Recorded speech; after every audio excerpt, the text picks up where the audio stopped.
I had just stepped into the yard after my sister's funeral when I saw my mother's wedding dress, the only keepsake left after 40 years, draped over the flower bed, soaked and caked with mud. My daughter-in-law stood in the doorway and said coldly, "My child needs a private room. That pile of trash just needs to be thrown out." That sentence shattered the grief I hadn't finished grieving. My son only shrugged and said nothing. When I bent down to pick up the wedding photo frame, she walked right past me, her heel crushing the glass.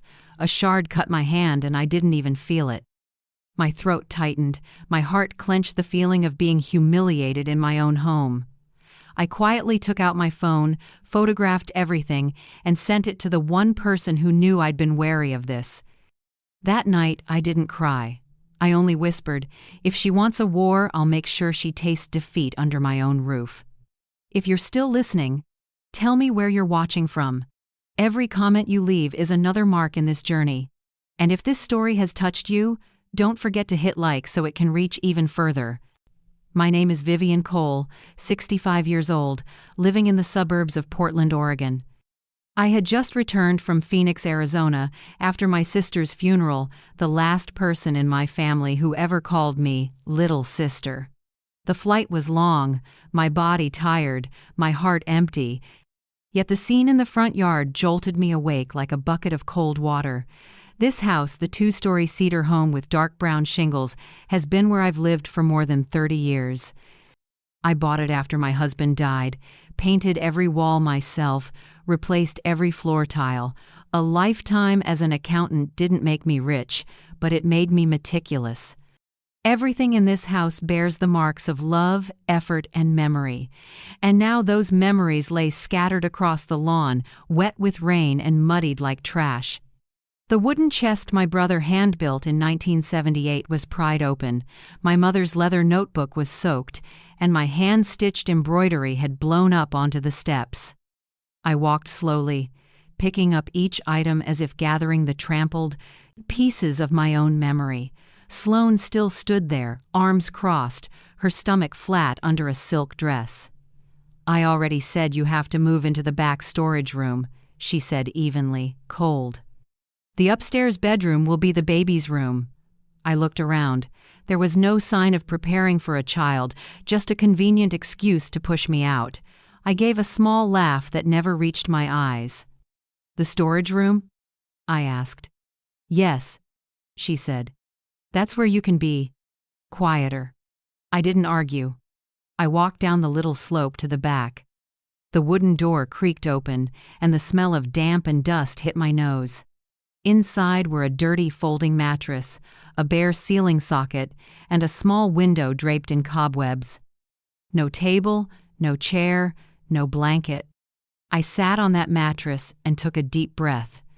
Humiliation twisted in my chest, but tears didn't fall. I pulled out my phone and photographed every corner of the room, every tossed-out item, every footprint on the floor. I used to think I understood Sloane, smooth, charming, good at winning people over. When Andrew introduced her 10 years ago, I was quietly happy. Finally, my son has someone by his side. I didn't know that someone would slowly edge me out of my son's life until I became just an old object in their eyes. That night, Andrew came home late. The door to my room, now the storage room, opened a crack, hallway light spilling in. "Mom," he said tiredly. "Don't mind it. Sloane is stressed. She needs her own space." I looked at my son, the face I'd loved and trusted most. "And what about you?" I asked. He avoided my gaze. "You know, my wife comes first." The door shut with a soft squeal of the hinge. The room went dark again. I opened my phone and checked the secondary account I'd once let Andrew use for emergencies. A string of odd transactions popped up. Interior design, baby room paint, weekend Napa Valley, luxury spa package. Each line was like a knife cut.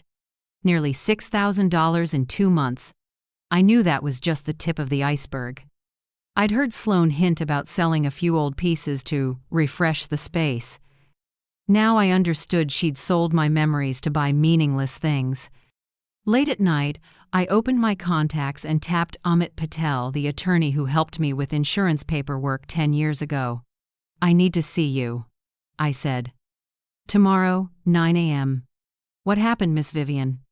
"Family," I answered briefly. "And I need to protect what's left." Before bed, I heard a car in the driveway. I peeked through the curtain. Sloan was driving an ivory Lexus, the car she said she borrowed from a friend. But the interior light was bright enough for me to see a new designer handbag on the passenger seat. Early the next morning, as I took the trash to the curb, Mrs. Whitaker, my neighbor of nearly 20 years, called softly, "Vivian, I have to tell you this. Last week I saw a man deliver several big boxes to Sloan. She told me they were nursery decorations, but when I got closer, it was obvious designer goods, shoes, bags, perfume. The delivery service was expensive." I nodded, thanked her, and said nothing more. In my head, the fragments of suspicion clicked into a complete picture. I went back inside and looked around the cold little room. Every grain in the wood floor felt like it was whispering something. I sat on the edge of the mattress, took out a notebook, and wrote the first line with blue ink. March 14th. Begin collecting evidence. Then, I told myself, quietly but firmly, if I have to stay in a storage room, I'll stay there as a plaintiff, not as a freeloader. I closed the notebook and looked up at the dim ceiling. For the first time in years, I didn't feel weak. I felt like a woman who knew exactly what she was about to do. The next morning, when the first sunlight cut through the dusty little window of the storage room, I woke heavy-hearted. I'd only slept a few hours. A sharp pain in my chest made me sit up and breathe deep. Beside the folding mattress was my old suitcase with the few things I still kept: some clothes, a chipped photo frame, and the expense ledger I'd carried everywhere since working as an accountant at the city's architecture office. I opened it, line after line, tidy and careful. Every roof repair, pipe replacement, furnace maintenance, I had recorded the date, cost, and contractor. I always thought that habit was pointless until now. I grabbed my laptop, opened my bank account, and matched each item to the handwritten ledger.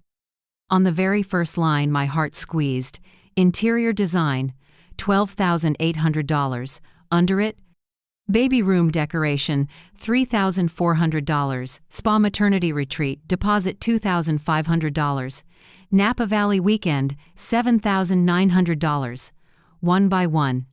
Over 8 months, the total pulled from the secondary account I'd let Andrew use for emergencies added up to $86,400. I didn't need to be an accountant anymore to understand. This wasn't family expense, it was indulgence on my dime. I leaned against the wall, breathing deep to steady myself. 10 years ago, when Andrew got married, I added his name to a secondary account because I trusted him. I thought it would make emergencies easier. That emergency turned out to be vacations, designer bags, and pastel walls I never agreed to pay for. I turned off the screen, closed the ledger, and fought the tremor in my hands. I went upstairs to find more evidence. The living room where my mother's walnut cabinet once stood, the one she scrimped for all year to buy at the antique market in 1962, was now bare. In its place stood a shiny, sleek, soulless piece.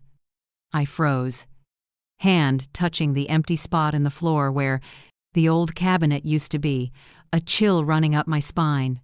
I stepped onto the porch where my father's rocking chair had always sat. I'd repainted it last year, keeping the scratch on the left arm as a keepsake. Now, only a lighter square of tile remained, a mark of absence.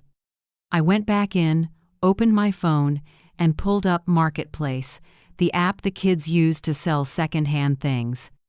I typed a few keywords: walnut rocking chair, vintage, Portland.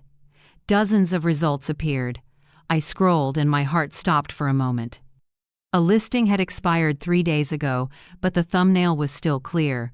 My father's chair, the scratch on the left arm, exactly as I remembered. Below it, sold. $650. I set the phone down, took a long breath, but couldn't stop the short gasps.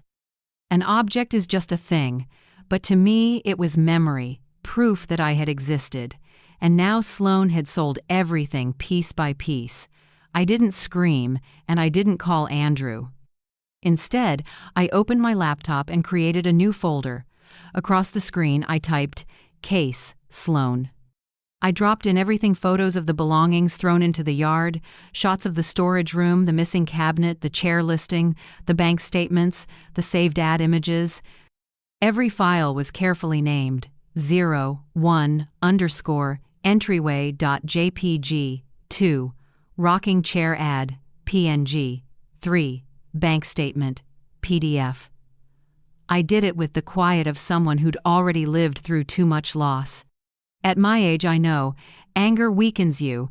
Evidence is what makes others afraid. From the drawer, I took a pocket recorder I used to use in meetings. I charged it and tested the mic. The little red light blinked steady. I slipped it into the coat hanging behind the door. While I was plugging it in, footsteps sounded in the hall. Sloan was on the phone, her voice low and detached. "Don't worry, baby. Everything's lined up. I told him the house needs to be redone to welcome a baby. That old woman doesn't know anything about paperwork." A pause. Then a quiet laugh. "Yeah, if this plan works, we get the whole house. Trust me." I closed my eyes, clenched my fists, and forced myself not to fling the door open. I needed to be silent. I needed her to believe I was weak, that I'd given up. When her footsteps faded, I opened my eyes, heart still racing. I opened my notes app and typed, "Call on March 15th, 8:27 a.m. Got the latter part recorded. Check levels." I saved it and set the phone down. At noon, I brewed myself a black tea and stared out the window at the little garden. The daffodils I'd planted last year still bloomed despite weeds and dead leaves. I thought of my mother, my father, and the sister I just lost. They used to say, "You're the one who keeps the house." But sometimes, to keep it, you have to clear out what's destroying it. I took a sip. The gentle bitterness spread across my tongue. And I understood it was time to clean house for real. That afternoon, I walked the property as if just checking things. In reality, I was memorizing locations: cabinets, the safe, the file drawers, the boxes holding bank records. I found the original 1993 purchase contract, the roof repair invoices, the homeowner's insurance papers, all in my name. I tucked them into a manila folder, sealed it, and locked it away. When night fell, the house sank into silence. From upstairs, I heard Sloan's soft laugh on the phone, glasses clinking, low jazz playing. A house once filled with loving voices had become a stage where I was forced to play the harmless old mother. But behind the curtain, I had my own plan. On my computer, I created a subfolder under Case Sloan, Dinner, Plan. I typed the first lines, short and clear like an old finance report. Date, March 17th. Location, home, main dining room. Objective, observe, record, capture reactions.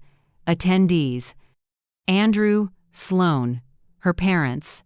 Plan, appear frail, agree to give up room. Plant, recorder, place a mini camera in the vase on the shelf. Do not argue, only document. I reread it, deleted the word revenge, and replaced it with proof. I didn't need revenge. I needed the truth to be seen, recorded, and believed. Before bed, I checked everything again. Recorder charged, phone on silent, file packet hidden. I lay back on the folding mattress as moonlight slipped through the crack in the door. Inside, the pain was still there, but beneath it something else was growing: clarity. In the dark, I whispered, "Fine, Sloan. Keep thinking I don't know a thing. But when that dinner happens, you'll be the one who can't swallow." And I smiled.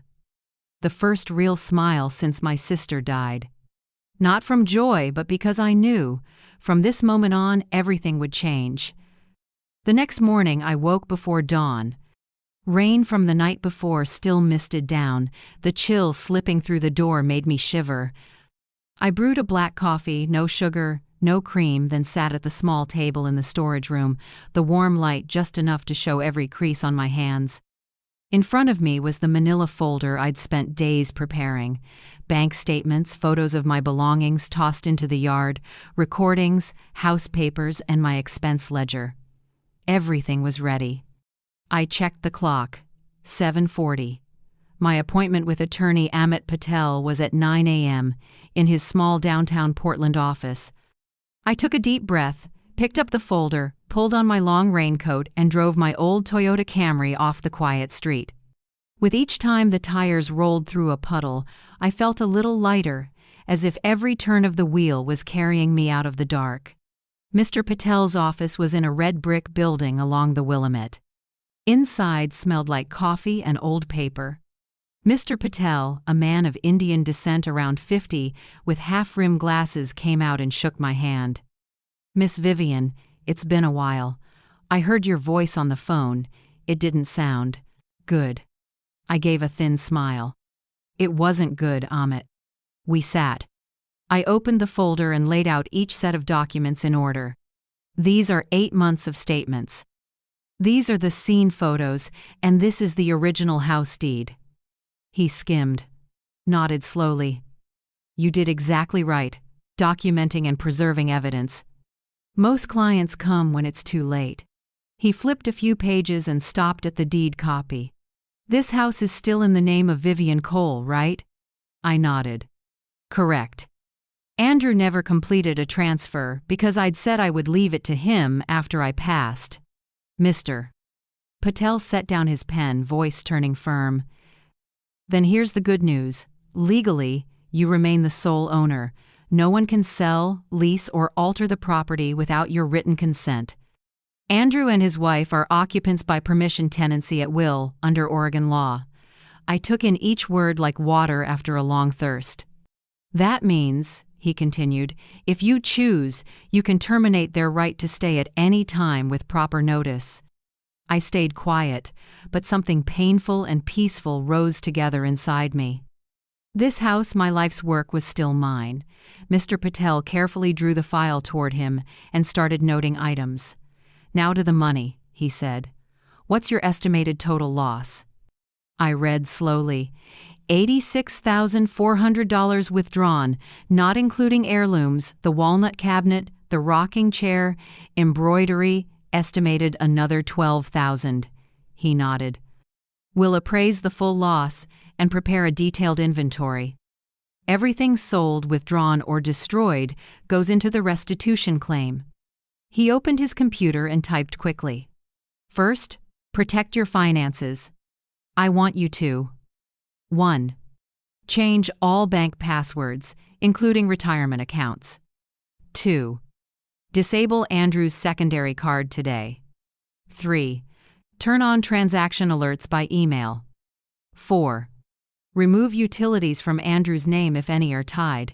I wrote each line. "All done. Today," I said. He leaned in, voice low. "Do you want to file suit immediately?" I thought. "Not yet. I want to give them one last chance to understand consequences." He nodded and scribbled a few lines on a pad. "Then we start with a formal notice. In it, I'll propose a lawful lease for Andrew and Sloan at $1,650 per month. Set a plan to repay the $86,400 over 48 months with a minimal 2% interest to formalize the debt. Add a breach clause. If more than 30 days late, the lease terminates and they must vacate within 21 days under Oregon eviction rules." I looked at him, window light reflecting on his lenses. "And if they refuse to sign?" "Then we file a civil action and issue a lawful eviction notice." "With your evidence, this is straightforward." I nodded slowly. "One more thing," I said. "I want a clause. The back portion of the house where I'm living now must remain as is. No one can enter, lock, or change the lock without my consent." He smiled. "You're as sharp as you were in your accounting days." "I'll add it." We sat quietly for a moment. Outside, the rain had stopped, and sunlight began to stretch across the traffic. I placed my hand on the folder and said softly, "Amit, I don't want to destroy my son. I want him to understand that respect isn't granted, it's kept by action." He looked at me, eyes gentle. "I understand, Vivian. But sometimes, to teach respect, you have to let them face consequences." He slid a document across and pointed to the signature line. "This is the legal authorization for me to represent you through the whole process." I signed, my handwriting steadier than I expected. As the pen lifted, it felt like laying the first brick of a wall to protect myself. "The letter will go out within 48 hours, he said. "You'll get a copy by email and a printed copy by mail. I'll prepare a backup in case they try to deny receipt." I nodded, gathered the papers, and placed them back in the folder. Before I left, Mr. Patel asked, "Do you want me to state the reason as a dispute over use of property or as unlawful occupancy?" I smiled. "Call it unlawful occupancy. I want them to read that loud and clear." We shook hands. His grip was warm and firm, offering a rare sense of safety in the chaos. When I stepped out of the building, the rain had fully stopped, and midday sun made the river sparkle like a strip of silver. I stood for a moment, breathing the damp air, listening to sparrows on the roofline. It had been a long time since I felt this calm. Not because it was over, but because, for the first time, I knew I was doing the right thing. I got in the car and turned on the radio. An old jazz track came on, the kind Andrew used to play as a kid while doing homework at the kitchen table. I smiled sadly, but didn't turn it off. I let the music carry me back along the road home, the road where now I knew every brick, every shingle, every window still bore my name. And inside me, a voice whispered, slow but clear, "Fairness and respect. That's all I want, and I will have it." I got a text from Andrew that noon. "Mom, let's have dinner as a family tonight. Sloan wants everyone to talk calmly and find a solution." A solution. I smiled and quietly closed my phone. The people who treated me like a burden suddenly wanted to talk calmly. I knew that kind of reconciliation usually smelled scripted, and I knew exactly what role I'd play tonight. All day I barely ate. I organized Mr. Patel's files and tucked the thick sealed envelope neatly into my handbag. By late afternoon, I showered, combed my hair, and put on the blue knit dress, the one my sister once said made me look both classy and steady. I looked in the mirror at my eyes under the warm light. The sadness of the past 2 weeks was gone. What remained was something quiet, cool, and very clear. Around 6:30 p.m., the smell of food filled the house. Roast meat, sauce, and buttered bread, the dinner looked more elaborate than usual. I went upstairs, listening to the chatter from the dining room as I walked. Sloan stood in the kitchen, busy, the corners of her mouth lifted in a smile too practiced to be natural. Her parents, Gregory and Elise Mercer, were already seated, pouring wine. I'd never liked them. He's the type who speaks with a built-in sneer, and she always half smiles, like she's taste-testing other people's patience. "Vivian, you finally came up," Sloan said, voice soft but sharp. "We just want a peaceful dinner, no tension." I sat across from them and glanced at the neatly folded white napkin in front of me. "I hope so too," I answered slowly. "It's been a long time since I've seen anything like peace in this house." Dinner started. Knives and forks clicked against plates in steady little chimes. No one spoke for the first few minutes, just the sound of wine being poured and Sloane's fake laugh when Elise talked about an acquaintance opening a senior living facility in Eugene. "It's wonderful," Elise said, looking at me. "At your age, having a quiet place with attentive care is what anyone would want." Gregory nodded and added, "Right. At this age, living alone can be inconvenient for both generations. A senior facility makes it easier on everyone." I set my fork down and looked up. "You're talking about me, aren't you?" Elise took a sip of wine. "Oh, we're just suggesting it because Sloan says you've been tired. Andrew worries about you too." I gave a small smile that made the table pause for a beat. "I'm not tired. I'm just busy counting how many things that used to be mine have disappeared." The air in the room dipped. I looked at Sloan, like my mother's walnut cabinet, or my father's rocking chair. She sighed theatrically and ducked the topic. "Mom, we're just trying to brighten the house. Those old things don't fit the style anymore." I kept quiet, cut another small piece of meat, and chewed slowly. It felt like even the meat knew what I was waiting for. Gregory stepped in, aiming for neutral. "Sloan and Andrew are thoughtful, but maybe they need more control over managing the family finances. Young people have their own way, Miss Vivian." That was my moment. I set down my utensils, dabbed my hands with the napkin, and opened my bag. Mr. Patel's envelope slid out thick, and I set it squarely in the middle of the table. "In that case," I said, voice light as a breeze, "let's make the finances clear." All eyes turned to me. I opened the envelope and pulled out the letter on Patel and Associates letterhead. "This is a legal notice. From now on, Andrew and Sloan will sign a formal lease at $1,650 per month. They will also repay the $86,400 withdrawn from my account over the past 8 months, over 48 months, with 2% interest." Gregory's wine tipped over the rim and dripped onto the tablecloth. Elise held her breath. Andrew sat frozen. "Sloan," she just smirked. "You don't have to do this," she said tartly. "I didn't expect you to turn everything into spreadsheets like some professional manipulator." I lifted my head and met her eyes until she had to swallow. "I used to be an accountant, yes. And I'm also the person who still holds title to this house." Then I took out my phone, opened the Case Sloan folder, and turned the screen so the whole table could see.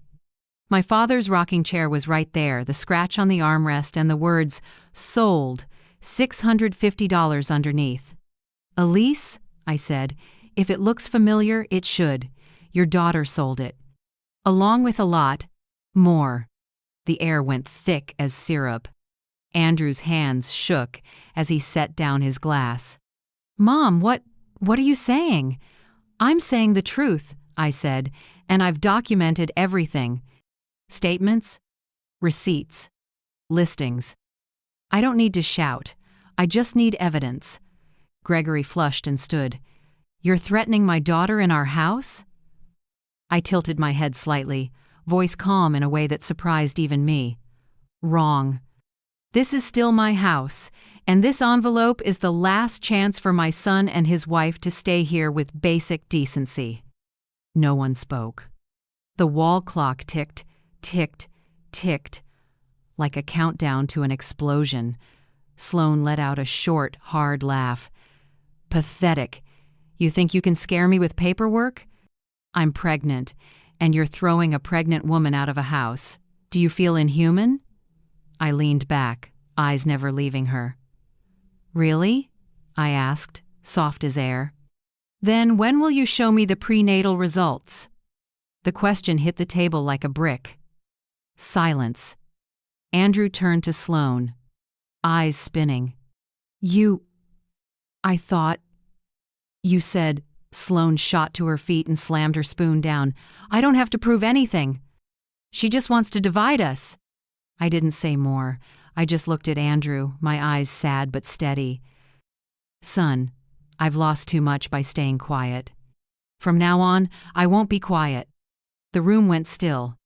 Gregory grabbed his coat, muttered something, and tugged Elise away from the table. Sloan stood there, pale, lips trembling. Andrew couldn't form words. I stood, slid the envelope back into my bag, and said softly, "I'll leave the letter on the kitchen counter. You have 48 hours to read and sign." Then I left the dining room. Behind me, dishes clattered, the sound of a dinner breaking apart, like ice cracking underfoot.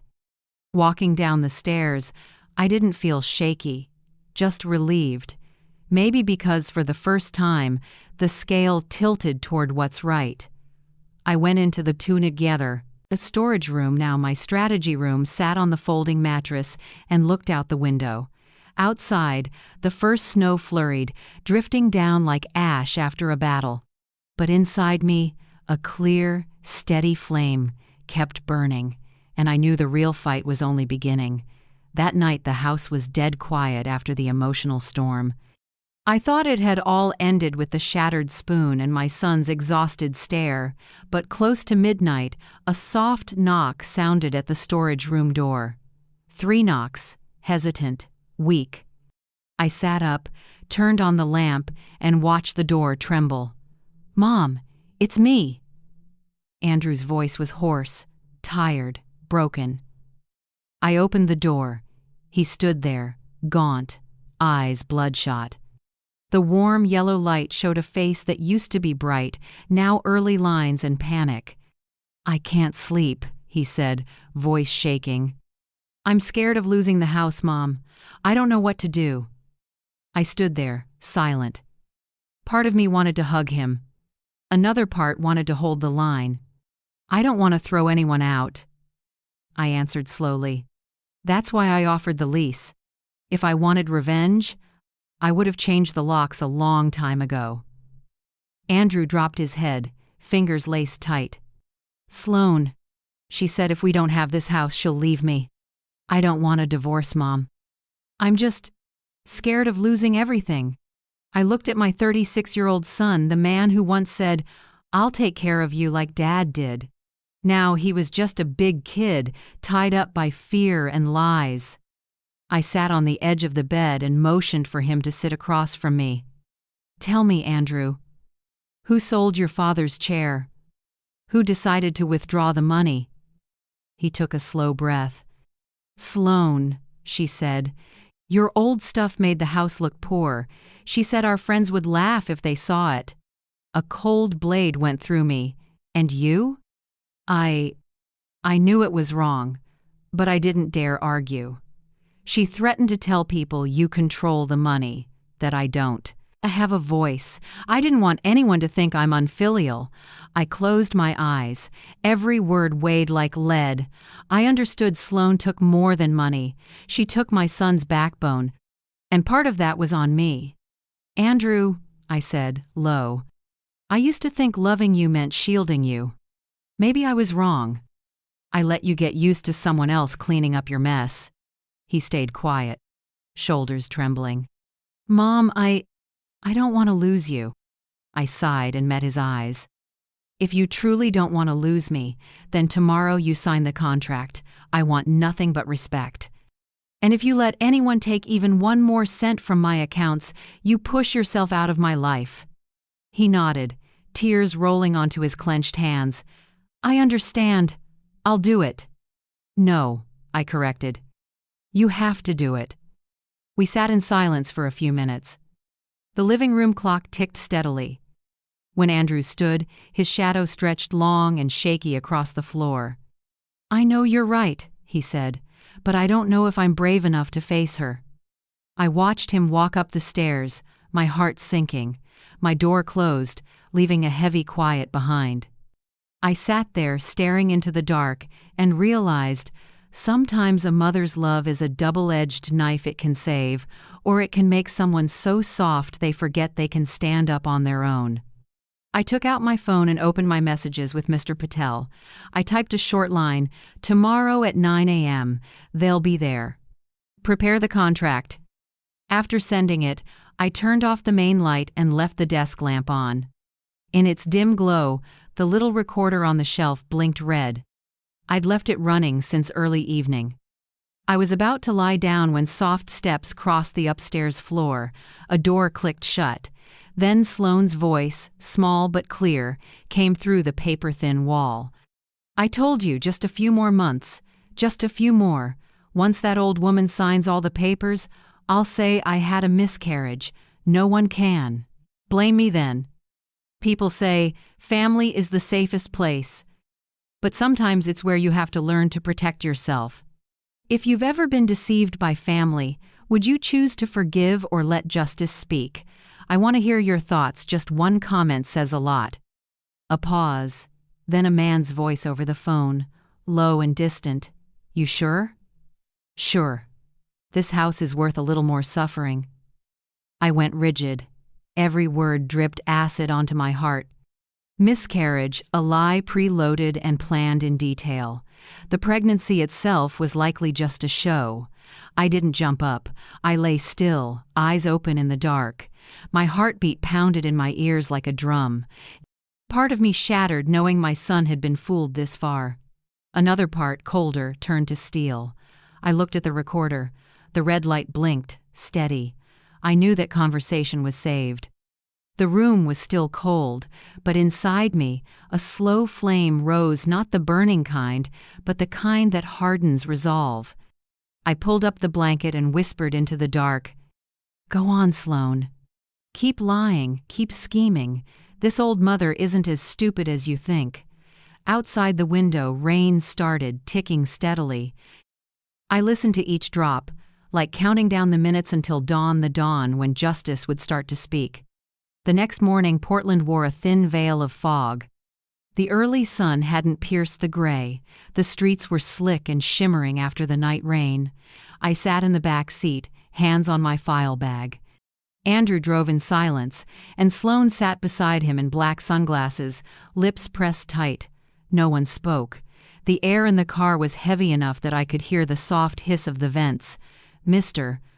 Patel's office was on the third floor of an old building near the river. When we walked in, he was already waiting, white shirt, blue tie, serious but calm. On the table, a neat stack of documents and 2 silver pens. "Thank you for being on time," he began, voice light but firm. "I want this meeting to be clear, transparent, and civil. Miss Vivian is the lawful owner of the home. You two are occupants by permission. You have no ownership rights, only temporary residency. We'll set a lease and a repayment plan to make it legal." Sloan smirked, arms crossed. "I don't need a law lecture. I'm only here because Andrew said I had to be." Mr. Patel adjusted his glasses and looked at her through the lenses. "Very well. I'll go straight to terms. Rent at $1,650 per month, a 1-year lease with automatic renewal if paid on time. The $86,400 will be paid back over 48 months, with 2% interest to avoid it being treated as a gift. These terms will be publicly recorded and notarized by our office." She tilted her head, a mocking smile flashing. 2% interest? You're charging your own son interest? I looked straight at her, my voice not loud but clear. "I'm charging interest to the person who took my money. As for my son, he's just paying the price for staying silent too long." Sloane's face reddened, ready to snap back, but Andrew put a hand on her arm and gave a small shake of his head. "Sign it," he said quietly, drained. "You're taking her side. I just want peace." She yanked her arm away and slumped into the chair, voice tight. "Fine. I'll sign. Mr." Patel slid the first page to Andrew. His hand shook. He inhaled, then signed. The scratch of the pen filled the quiet room, sounding like a blade cutting some invisible cord between mother and son. Sloan stared at the signature, lip trembling, then grabbed the pen.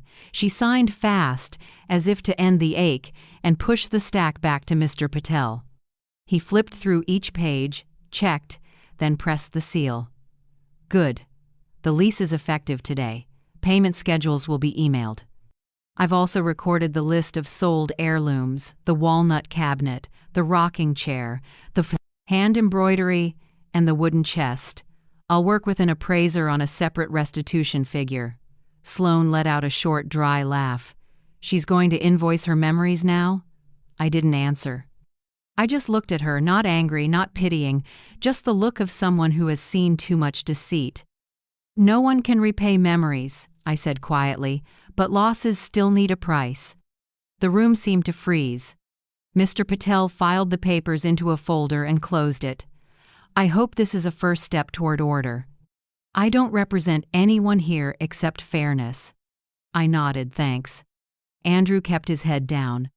Sloane sprang up, put her sunglasses back on, and raised her voice. You win, Vivian. But remember this: when your grandchild is born, you'll never see them. I stood, picked up my bag, and faced her, voice low but steady. Don't use a child as a shield. You'll need more than that to keep yourself clean. Her smile vanished. She turned, dragging Andrew out. Her heels hit the tile sharp as a second hand scraping across a clock. I stayed, watching the door ease shut, then turned to Mr. Patel. He was quiet for a moment, then said softly, You know they won't accept this easily, right? I know, I said, but at least they had to start with a signature. Out by the river, the wind cut cold. I pulled my coat close, feeling fatigue settle into my joints. But under the tiredness was a small peace. For the first time in months, I didn't feel pushed out of my own life. On the way home, I stopped at a little hardware store. I bought 2 new locks, a few key sets, and a screwdriver. The young clerk smiled and asked, Fixing up the house? I said, No. I just want to make sure my room stays mine. Back home, wet leaves dotted the yard. I heard Sloane slam the bedroom door. Andrew went upstairs without a word. I said nothing, just headed to the storage room, the only place I felt calm. I changed the room's lock, turned the key, a few times to be sure, then slid a small cabinet in front as a second barrier. The dry scrape of metal on metal sounded harsh, but each click felt like reclaiming another piece of ground. On the table, I sorted the newly signed papers into a hard plastic sleeve and sealed it. Then I called a storage facility out in Beaverton, the one I'd used when I moved a decade ago. I'd like to rent a small unit, about 40 square feet, I said. I need a safe place for a few valuables. The man on the line set an appointment for the next morning. I wrote down the address and closed my notebook. By evening, I gathered what was left. My parents' old frame, a few of my sister's books, my mother's knit scarf. I wrapped them carefully and took them to Mrs. Whitaker's. She opened the door, startled. Vivian, dear, you look so thin. I smiled, keeping it light. Just leaving a few things here. My room doesn't feel safe. She took my hand, warm, firm. Leave them here. I'll watch them. Don't worry. By the time I got back, dusk had faded. The house was strangely silent. I switched on the storage room light. The yellow glow washed over the blotchy wall. I sat, leaned back, and the waves of exhaustion rolled in. Then a stab of pain hit my chest. My head swam, my breath went shallow. I pressed my hand to my chest and tried to breathe deep. My pulse skittered fast and messy. The room blurred for a few seconds. I tilted my head back, closed my eyes, and listened to my heartbeat thudding out of rhythm. I thought of Andrew, of his shaking hand as he signed, of eyes that looked like he'd lost himself. I thought of Sloane, with her cold smile and last threat. I thought of the house that used to be full of laughter, now just a place of wandering shadows. The pain eased. I forced my breath slow and shut my eyes. In the dim room, I heard the rain begin steady, slow, cold. It laid a dull film over everything, like a curtain hiding my loneliness. I whispered, barely a sound. Just get through tonight, and tomorrow everything will be different. But deep down, I knew tonight wasn't peace. It was only the quiet before another storm. I don't remember exactly when I passed out. I just know the rain was still falling off the eaves when I collapsed right at the storage room door. My chest cinched tight like a steel cable, my breaths grew short, and the new set of keys slipped from my hand. Something sounded far away, maybe Mrs. Whitaker shouting my name, then everything dropped into an icy void. When I opened my eyes, the white ceiling of Providence Hospital hung above me. The familiar smell of disinfectant made me shiver. A white coat leaned in. A gentle male voice said, Mrs. Cole, you're awake. You had a stress-induced pre-heart attack event. Thankfully, your neighbor called an ambulance in time. I blinked and tried to speak, but my throat was dry and raw, an IV in my arm, the needle cold. The door eased open. A nurse came in, followed by Mrs. Whitaker, her eyes red. "Vivian, you scared me half to death." I knocked, and no one answered. Good thing I heard something fall inside. I managed a weak smile and squeezed her hand. "Thank you, you saved me again."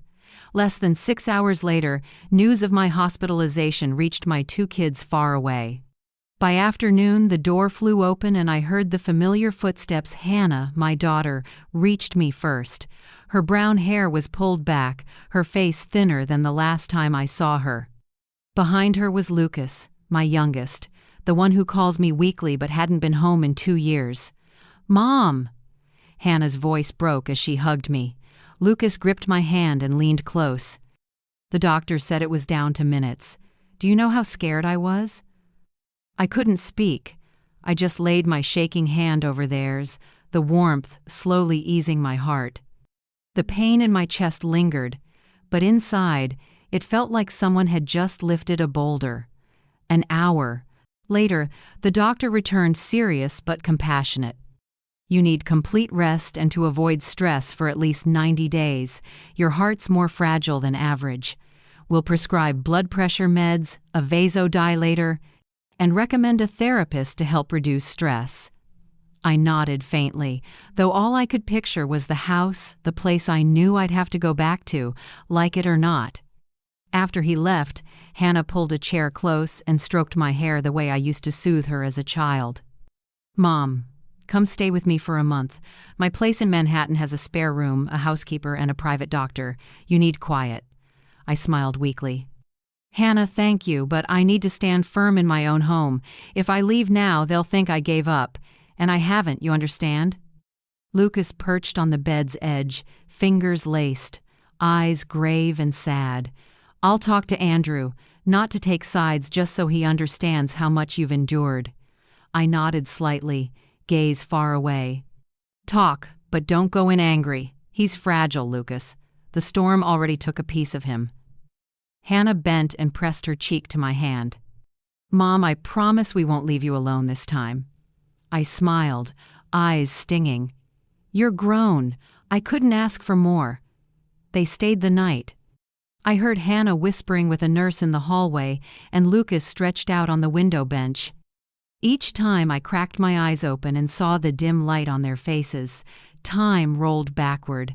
The 3 kids who once fought over the back seat on road trips were now grown, each with a life of their own. Together again only because their mother had fallen. The next morning, the doctor brought forms for new medical power of attorney. "In any emergency, who do you want making decisions for you?" I looked at Hannah and Lucas. Both of them. "What about your eldest son, Andrew?" I shook my head, calm. "I want everything separated from him for now. I need peace." The doctor nodded. Understood. All that day, Andrew never showed. No call, no text. I wasn't surprised. Sloan likely had him wrapped tight in sweet lies. That afternoon, Hannah set lavender by the bed. The soft scent eased my head. "Mom, anything you need, just say it," she whispered.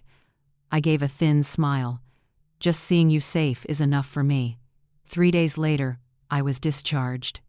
Hannah and Lucas grabbed the bags, while I walked slowly, one hand on my chest, my pulse still jumpy. Outside, the world had cleared after the rain. Sunlight filtered through the trees, lighting their hair as they leaned into the wind.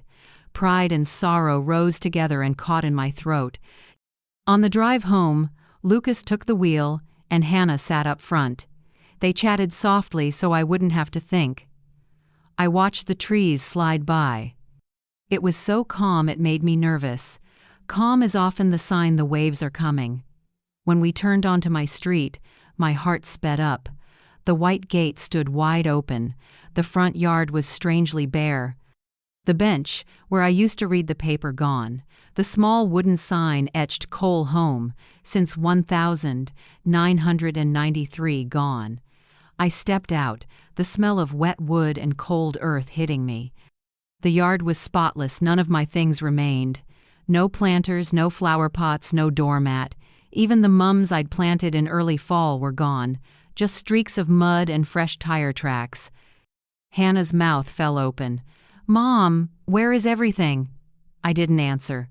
I walked slowly toward the door, each step heavier than the last. The storage room lock had been changed. The curtain inside twitched like someone had just pulled it shut. I stopped, breath caught in my throat. The doctor's words rang in my head: cut sources of stress for 90 days. But how does any mother stay calm when the home she sweated to build is being stripped layer by layer, breath by breath? Lucas moved ahead and tightened his hand on my shoulder. "Mom, let me go in first." I nodded slightly and watched. My tall son crossed the threshold, his eyes bright in the afternoon light, reflecting the anger he was trying to hold back. Hannah squeezed my hand, voice shaking. "Mom, you have to be strong. Please." I stood still. Inside me, everything condensed into one quiet question. People can take all the things. Can they take the will of a mother who has almost lost it all? The answer arrived with the last breath of daylight. No, they can't. I was still standing.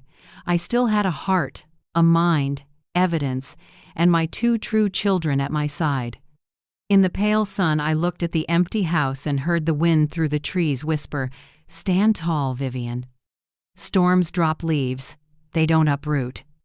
2 days after I left the hospital, on a damp, cold morning, my phone rang. A familiar woman's voice, hesitant, trembling as if she were holding something back, said, "Miss Vivian, it's Elise Mercer, Sloane's mother. We need to talk. Once." Just us. I froze for a beat. Elise, the woman who met my eyes with arrogance at that family dinner, now sounded urgent. I hesitated a few seconds, then answered, "I'm listening." "Not on the phone. I'll text the address of a coffee shop 10 minutes from your house. Don't tell anyone, not even Andrew."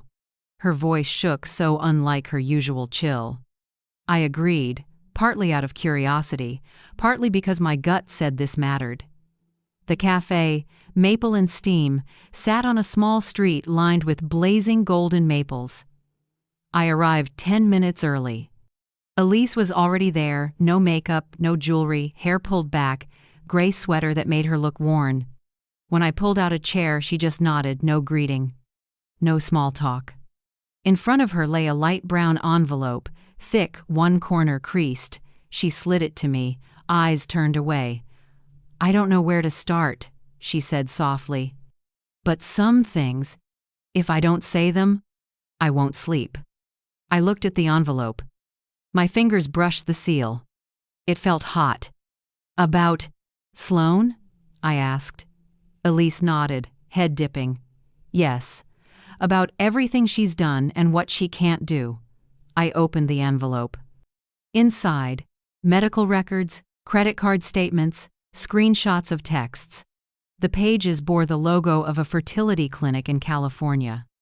I flipped. Failed IVF cycle, November 2019. Then, patient cannot conceive naturally. Alternative treatment recommended. I looked up. Elise clutched her cup so hard her nails dug into her palm. "She can't have children," she said quietly. "We've known for 4 years. Sloane hid it from everyone, including Andrew." When I asked why she wouldn't tell the truth, she just smiled and said, "Because if I tell the truth, no one stays." I went still. Each word hit my chest like a blow. She handed over more screenshots, including, "I'll say I'm 3 months pregnant. Easy, just buy a fake positive test online. After a few months, I'll miscarry. Who's going to verify? You act shocked. People will pity us. Then we'll have the house." My hands trembled. My coffee had gone cold. I stared at Elise, speechless. She pulled a tissue and wiped her tears. "I know you think I'm as awful as she is." But I can't keep quiet. Sloan is addicted to shopping, owes more than $42,000 on credit cards. Gregory and I have paid it 4 times, and she keeps going. Gregory doesn't know this. If he found out, it would crush him. He thinks she's perfect. She exhaled, fingers knotted tight. I was proud of her once. Now I'm afraid. She can't tell what's real anymore. She's dragging too many people down with her, including your son. I set the envelope down, my voice low but firm. Why tell me? You could have stayed silent and I'd never know. Elise lifted her red eyes. Because I can't watch her destroy other people's lives. I've stood by too long. I owe you and I owe my daughter the truth. We sat in. Silence for minutes. The room's sounds faded until there was only the clink of a spoon in porcelain and 2 heavy breaths from 2 women betrayed, one by her daughter-in-law, one by her own child. Right then, Hannah walked in. I'd asked her to come, just told her I needed a witness. She reached the table quickly and shook Elise's hand. Without much explanation, I slid the envelope to my daughter. Hannah took out her phone and photographed every page, every screenshot. Mrs. Elise, thank you, Hannah said softly. We'll send this to Mr. Patel right away. He'll know how to protect my mom. Elise nodded, voice tight. I don't want a lawsuit, I just want it to stop. If Sloan keeps going, she'll lose everything. I let out a small breath.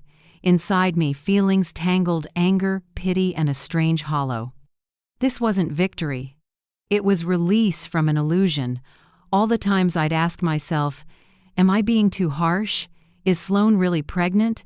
They evaporated like fog in sunlight. Hannah put her phone away and squeezed my hand. Mom, let's go. I stood and looked at Elise one last time. Thank you. I know this wasn't easy. She nodded, tears sliding down. No, Vivian, thank you.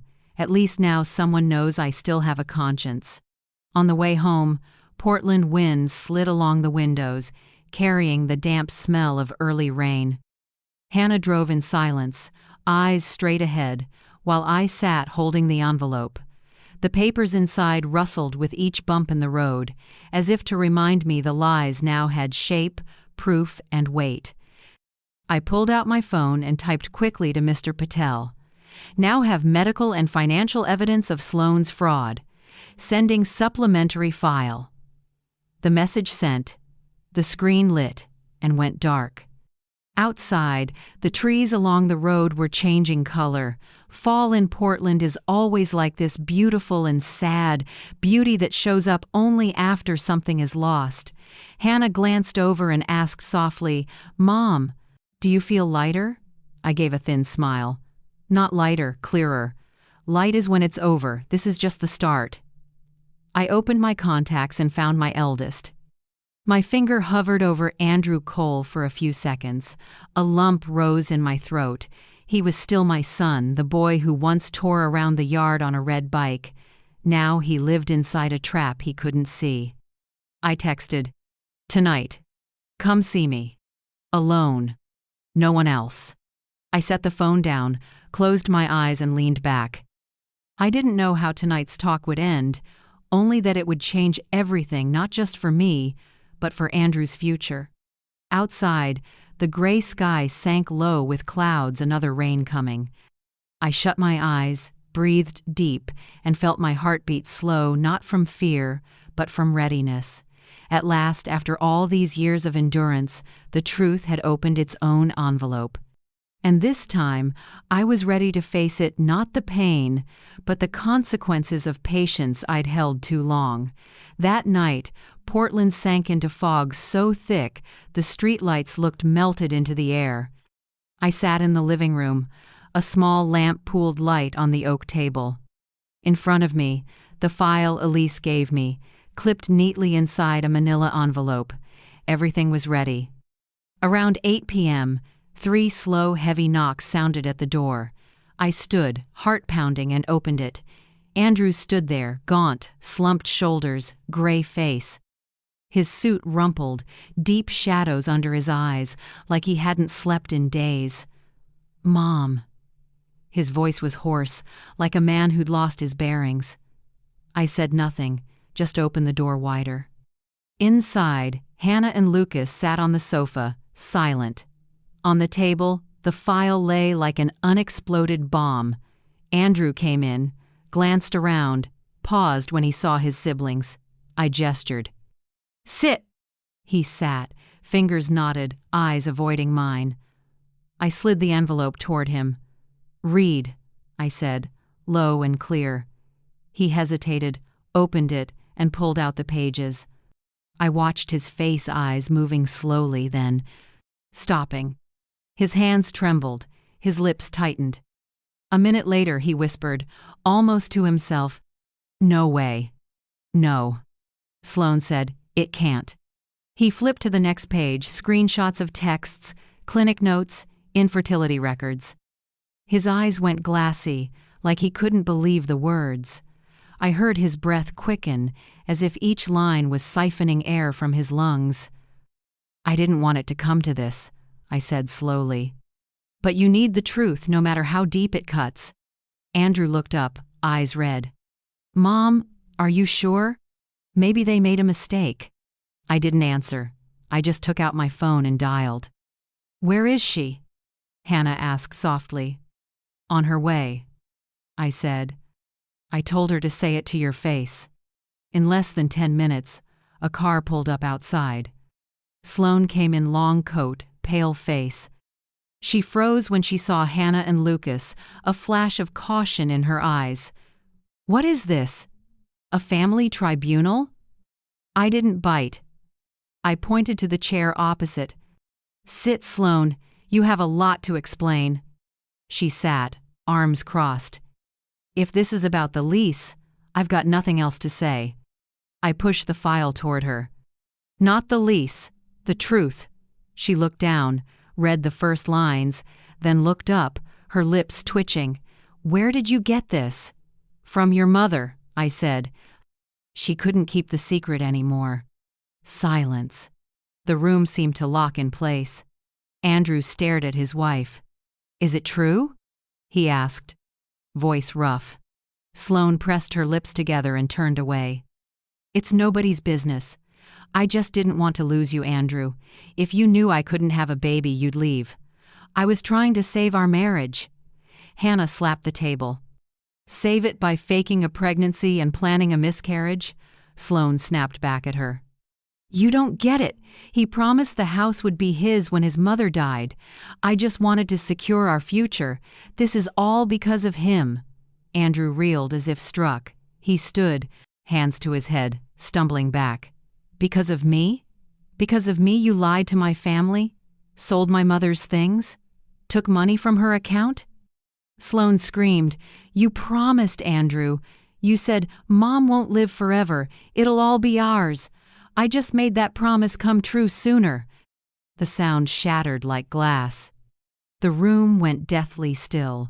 My heart thudded heavy, but my voice came out startlingly calm. "Happiness built on lies is a sandcastle, Sloane. The first wave just hit." She gave a harsh laugh, stood, voice cracking through tears. "You win, Vivian. You've always wanted to see me fall. Congratulations." She slammed the door so hard the painting on the wall tilted. When the door closed, Andrew collapsed to the floor, face in his hands. The sob that tore out wasn't a grown man's, it was a lost child's. I went to him, sat beside him, and held him just like all those times he skinned his knees and I ran to wipe them clean. "Son," I said softly, "sometimes losing the wrong person is a blessing, better than keeping someone who makes you lose yourself." He didn't answer. He just cried quietly, head on my shoulder. Hannah and Lucas stood close, pained but relieved. This hurt, though deep, was the first step toward healing. After nearly half an hour, Andrew looked up, eyes drenched but clearer than I'd seen in years. "Mom, I'm going to divorce her." I squeezed his hand and nodded. "Good, do it right. I'll ask Patel. And I'm moving out. I can't stay in this house." "Where will you go for now?" Lucas asked. I found a small studio near work. I just need a few days to sort things out. In his voice, I heard something I hadn't in a long time resolve. 2 days later, Mr. Patel came to the house with new files. He sat right at the dining table, the place that used to be a battlefield at dinner, now a temporary office. "I've received the info from Hannah," he said. "I'll file for compensation for the family heirlooms that were sold, and also seek damages for emotional distress caused by fraud, misappropriation, and fabricating a pregnancy." Andrew sat beside him and nodded. "I agree. I want to take responsibility. I've also canceled the authorized user card and locked every linked account. She won't touch another dollar." Mr. Patel took careful notes, then looked up at me. "Miss Vivian, I have to be honest, few people your age keep their composure like this. This truth could collapse a lot of people." I gave a thin smile. "Collapse is their problem, not mine. I'm just choosing to stand." That night the house was still. Andrew had moved most of his things out, leaving only the old watch his father once gave him. When he headed to the car, I stood at the door and looked at my son one more time. "Mom," he said, "I'm sorry." I shook my head. "No, Andrew, you did the right thing. Don't let someone else's mistakes bury you." He lowered his head. The streetlight washed over his gaunt face. I watched until his taillights disappeared around the bend. In my chest, a wound tore a little wider, but strangely, I felt lighter, as if this pain was necessary to rinse away years of self-deception. I went back inside and ran my hand over the tabletop. This place had been the eye of the storm of lies. Now only the warmth of truth remained bitter, but true.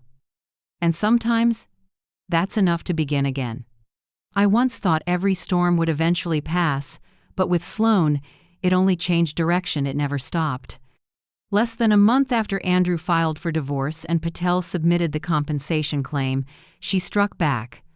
On an early winter morning, Patel called, his voice calm with a faint chuckle. "Miss Vivian, Sloan has filed a countersuit. She's accusing Andrew of emotional abuse and demanding $120,000. I closed my eyes and took a long breath. Not surprised, just tired. I know. Sloan's kind, when truth slips from their hands, they invent a new story to keep going. Patel told me to come to the office the next morning.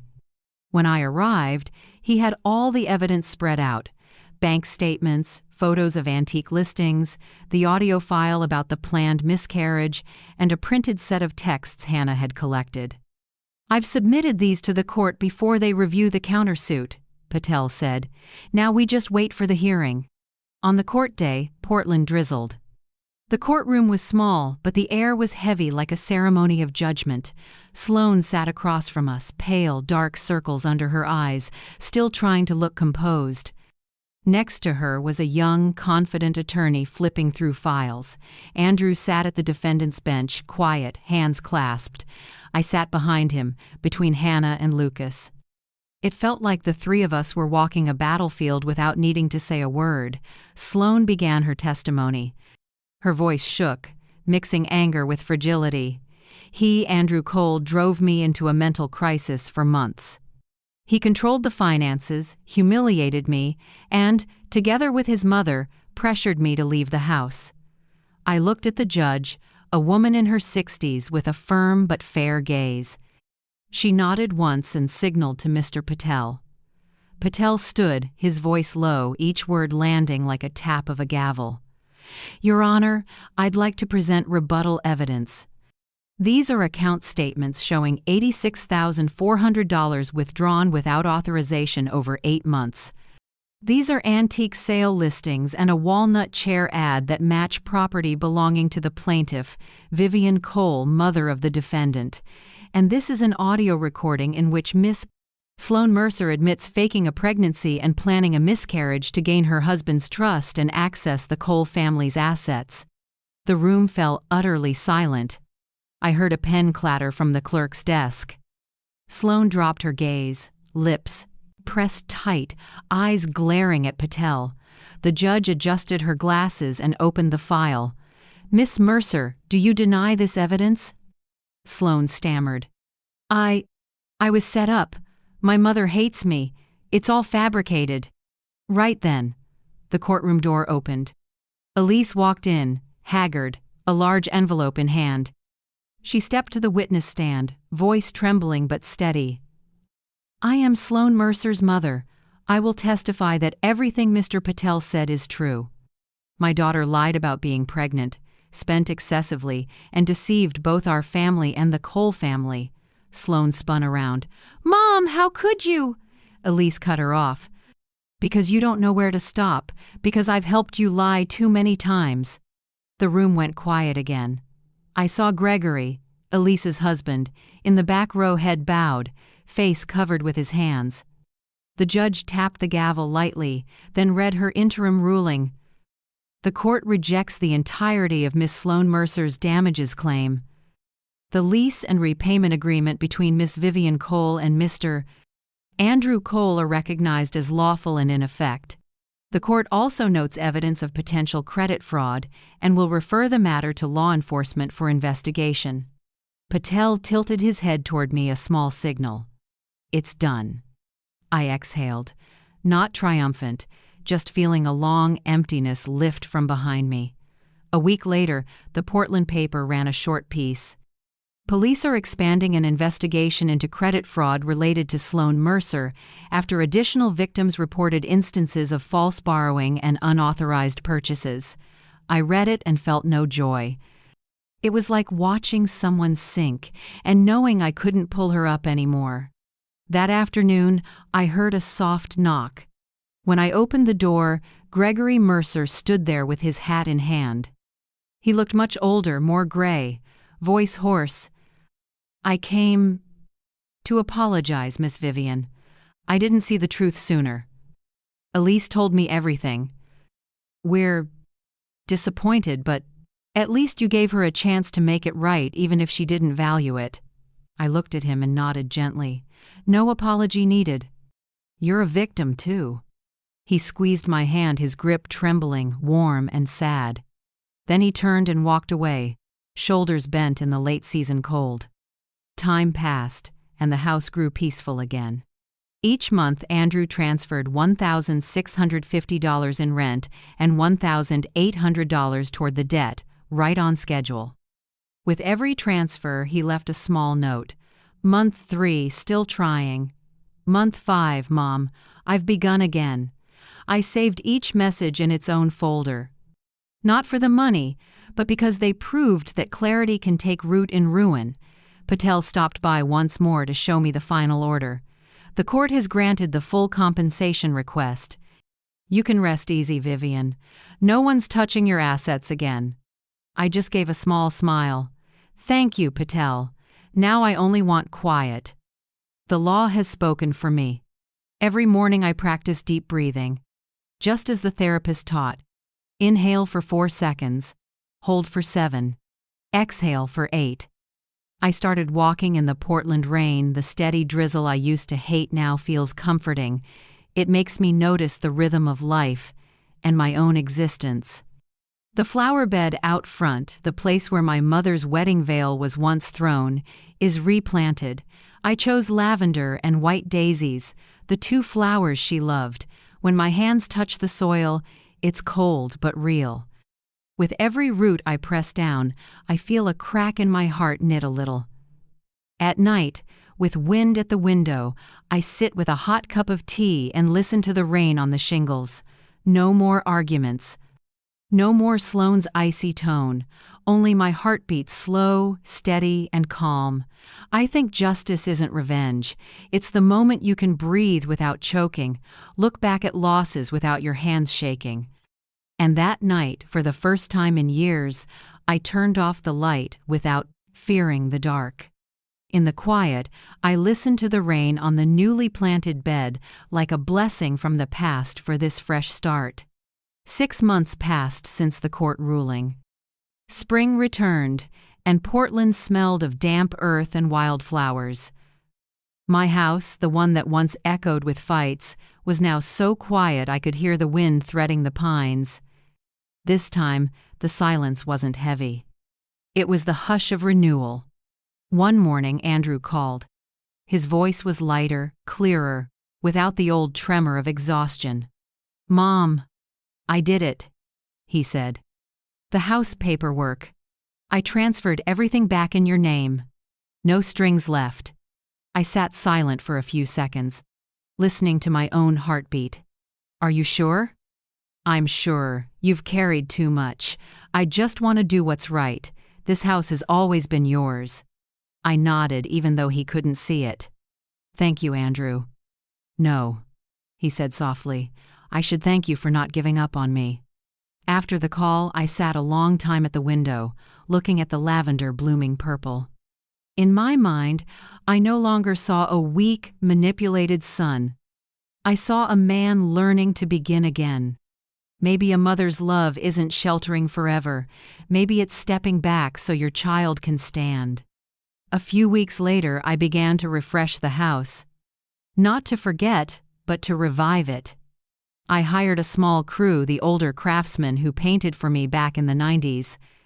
They scraped the old finish, rolled on a soft cream, swapped harsh white bulbs for warm amber light. My room, once the place where they threw my things, became itself again. I hung the family photos that survived, the 3 kids laughing by Mirror Lake in 2003, the dark wood frame polished bright by Lucas. One afternoon, Hannah brought a big box. Inside was a brand new rocking chair walnut, glossy, with a pale floral seat. "You said you missed Grandpa's old chair." Hannah smiled. "I couldn't find it, so I got this. Maybe it'll become Grandma Vivian's chair in our memories." I sat.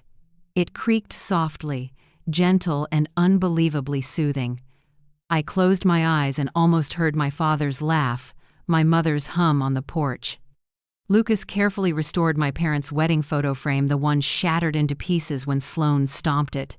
He picked up each shard, reassembled it, then sealed it with a protective coat.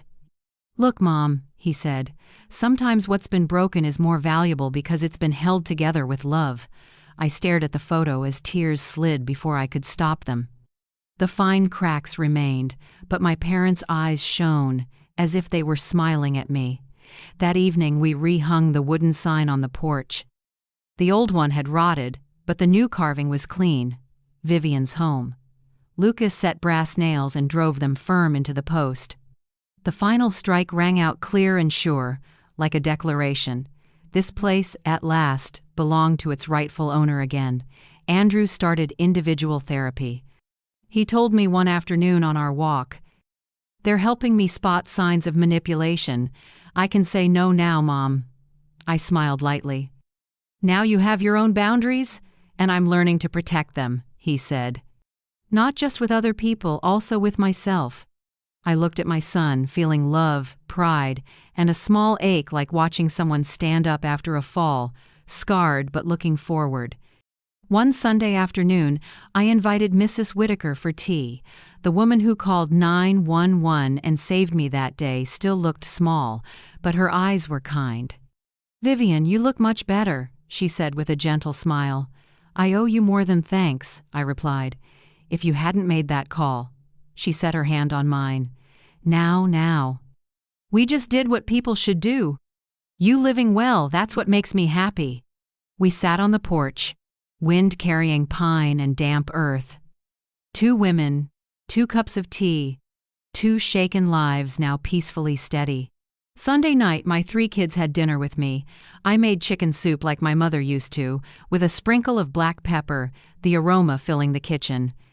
After we ate, Hannah brought out my sister's poetry, the sister who left just before all this started.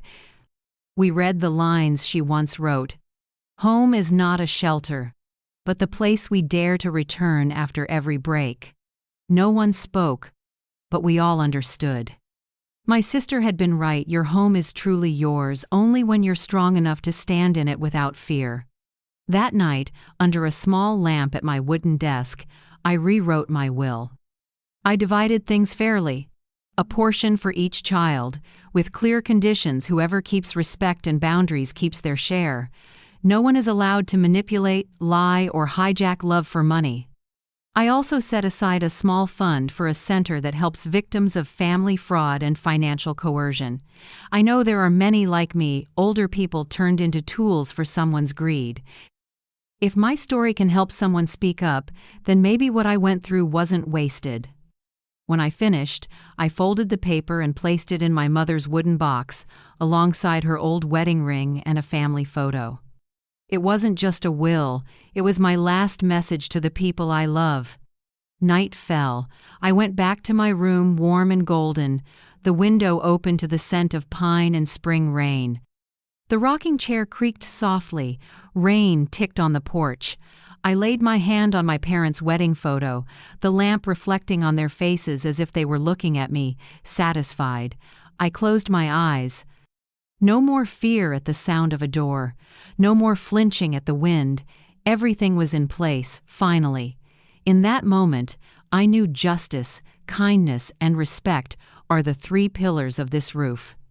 It took me almost a lifetime to learn how to guard them, but in the end, I did. And for the first time in years, I slept well in my own room, with the smell of damp pine, wrapped in a peace no one could take. A year after I saw my belongings scattered across the grass, I stood before the old flower bed, the one once smeared with mud and tears, watering each lavender root with a gentle hand. The scent lifted into the damp air, soft as a blessing. I leaned down and whispered, "It's done." Not a victory cry, but a closing line. A long year of loss and healing. The final word on Sloan came in early spring. The court gave her a suspended sentence along with a restraining order to keep away from me and restitution for other victims she'd borrowed from under false pretenses.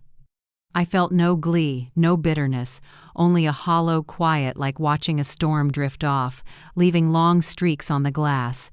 Andrew finished paying off everything he owed me 6 months ahead of schedule. He didn't say much, just sent the money, until the last note popped up. Month 18 complete. Thank you, Mom. I read it and smiled. A sincere apology doesn't need words, only action. And Andrew did that. That afternoon, the whole family gathered in the living room to set up a small memorial for my sister. Hannah lit candles, Lucas set the frame, and Andrew brought white daisies. I told my kids and the grandkids about Grandpa's rocking chair, how he used to lull my sister to sleep there, humming on winter nights. The story stretched across generations, tying us together not by blood alone, but by memories and love we kept. As the candles burned low, I told my children, dignity is not a gift to give away. Boundaries aren't coldness, they're love with thought. Anyone who crosses your line without asking doesn't truly love you. Hannah nodded, eyes glossy. Lucas squeezed my hand and whispered, I think you just taught us the most important lesson of our lives. The next day, I tidied the yard, swept dry leaves, and wiped the rain streaks off the porch. I realized not only was the house cleaned, my life was being put back in order. No more shadows carrying lies, no more suspicious looks or weight in my chest walking through the door. I had cleared the toxins from my life with the law, with patience, and with faith that honest people don't keep losing forever. That evening, I opened my laptop and wrote a piece for the community about financial abuse in families, something few discuss but many suffer silently. I told my story, no names, no rancor, just how a 65-year-old woman stood up properly, within the law, and kept her kindness. When I hit send, I felt lighter. Somewhere, someone might read it and find a little courage in those lines. Before bed, I opened the new wooden cabinet Lucas helped me build. Inside, I placed my mother's wedding scarf, now clean, pressed, and scented with lavender. I smoothed the folds, as if touching time. That scarf had witnessed generations of women in my family, those who endured, those who rose, those who learned to live with self-respect. Now it was my turn. I closed the cabinet, then stood on the porch and watched the Portland rain fall like threads. Drops beaded on the rail, glinting under the warm light. I breathed in, feeling the heat rise through my skin. Every wound, every storm had become part of a survival story. Inside me, a message rang gentle but firm, not just for me, but for anyone who's been hurt, called selfish for choosing themselves. If they call your strength selfish, smile, because you just saved yourself. Thank you for staying to the very end of my story. If you're still here, maybe somewhere in these lines you saw yourself or someone who hurt you. Life sometimes makes us walk through loss to learn true self-love. I believe every wound can become light so long as we hold on to dignity and kindness. I'm curious, where in the world are you listening from? Leave a comment, share your thoughts on boundaries, on self-respect, or simply on what helped you stand up after days when you thought you had nothing left. If this story touched your heart, a like, a subscribe, or even a small note can help it travel farther to those who need to hear they aren't alone, and they can still begin again. From the bottom of my heart, thank you for listening, for understanding, and for staying with me to the end. Sometimes, one person willing to listen is enough to save a story.